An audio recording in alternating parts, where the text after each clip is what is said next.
Ni hari ni orang yang berpegang dengan Ahlus Sunnah wal Jamaah menghadapi satu tentangan yang sangat dahsyat dari segenap sudut. Tu saat ni imam doa tu. Allahumma suri ikhwananal mujahidin wal mustad'afin fi Palestin wa fi Sudan wa fi Iraq. Negara-negara ni kalau kita kira antara negara yang merupakan majoriti adalah yang berfahaman Ahlus Sunnah wal Jamaah. Dan hari ni kalau kita kira hak masuk capur dalam menghancurkan negara-negara aswaja ni, Ahlus Sunnah wal Jamaah ni, termasuklah juga selain daripada Amerika Syarikat, termasuklah juga daripada negara-negara Arab, antaranya Saudi yang berfahaman Wahabi. Hari ni batu kita tengok, jangan ambil ringan benda ni.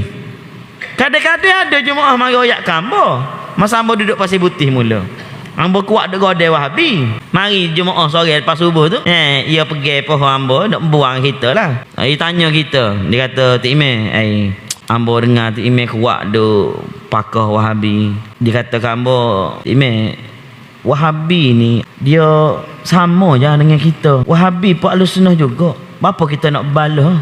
Kita cuma beza sikit je. Nah, tak si wak tahlil, nak wak tahlil. Tak si wak maulud, ni nak wak maulud. Islam belaka, akidah sama belaka. Apa kita nak bala? Penat kalau duk bala sama. Hamba kata ni faham masyarakat awam yang tidak ada kefahaman tentang siapa Wahabi yang sebenar. Kalau kita mengaji Wahabi sebenar ni, bukan sekadar dia ni khilaf dalam perkara yang khilafiyah. Bukan sekadar dia tak si tahlil arwah, tak si kunu. Kalau dia tak si tu, tak jejah halik kita pun, tak jejah iman kita pun, tak jejah amal kita pun. Yang kita bimbangnya fahaman Wahabi ni adalah fahaman yang kata Datuk Ayub Maidin Pici tu. Sebelum dia kata, ulama-ulama lain pun kata dah. Dia kok kata-kata ulama Ahlus Sunnah belaka tu, Datuk Ayub Khair tu.